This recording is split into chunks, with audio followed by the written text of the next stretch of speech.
کچھ یہود اور مسیح خاص طور پر ایونجلیکل کرسچنز قیام اسرائیل کو آخرت کی نشانی کے طور پر لیتے ہیں، اور ہمارے پاس بھی کچھ روایتیں ملتی ہیں جس میں ایک آخرت میں جنگ کا تذکرہ ہوتا ہے۔ آپ کی کیا رائے ان سب کے بارے میں؟ شکریہ جی۔ میرا رجحان بھی یہی ہے کہ ہم آخرت کے ذرا قریب آ گئے ہوئے ہیں، اور رسول اللہ صلی اللہ علیہ وسلم نے جو بعض پیشین گوئیاں کی تھیں وہ پوری بھی ہو گئی ہیں۔ اس میں سب سے اہم ترین تو وہی تھی جو حدیث جبریل میں ہے۔ وہ حدیث کے پورے ذخیرے میں غیر معمولی اہمیت کی حامل ہے، کیونکہ تنہا وہی حدیث ہے جس میں جبریل امین انسانی صورت میں آئے، صحابہ کی مجلس میں بیٹھے، انہوں نے سوالات کیے۔ ان سوالوں میں ایک سوال یہ بھی تھا کہ قیامت کب آئے گی۔ رسول اللہ نے اس کے جواب میں فرمایا کہ میں اس کا وقت نہیں جانتا، آپ بھی اس کا وقت نہیں جانتے، کوئی بھی نہیں جانتا۔ اس کے بعد انہوں نے پوچھا کہ اس کی کچھ علامتیں بیان کر دیں، تو رسول اللہ نے اس کی علامتیں بیان کی، اور جب جبریل چلے گئے تو صحابہ سے آپ نے کہا کہ یہ جبریل تھے اور یعلمکم دینکم، تمہیں تمہارا دین سکھانے آئے تھے۔ جی تو اس لحاظ سے وہ بہت ہی اہم حدیث ہے۔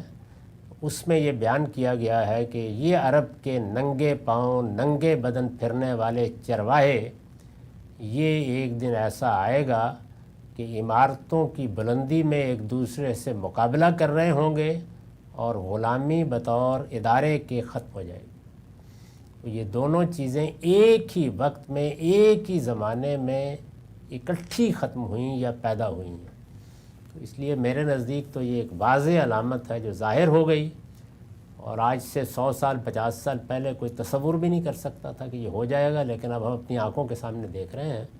تو ہے تو یہ آخری زمانہ، لیکن یہ کہ یہ آخری زمانہ بھی اللہ تعالیٰ کتنا لمبا کر دیں گے یہ میں نہیں کہہ سکتا، اس لیے کہ انہوں نے بڑی تنبیہ کی ہے قرآن میں کہ اپنے زمانے اور اپنے زمان کے تصور کو میرے اوپر قیاس نہ کیا کرو۔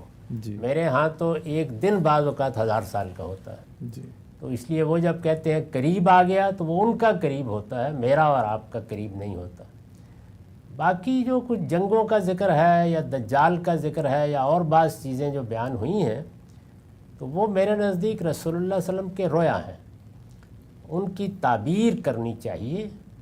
جو میں سمجھتا ہوں وہ میں نے کر بھی دیا ہے، اور میرا خیال ہے کہ اس وقت چونکہ اسی موضوع پر میں کام بھی کر رہا ہوں، دجال کی روایتوں پر، یاجوج و ماجوج سے متعلق جو کام تھا وہ تو شائع ہو گیا پچھلے 2 مہینے میں، یہ بھی انشاءاللہ اگلے مہینے تک شائع ہو جائے گا۔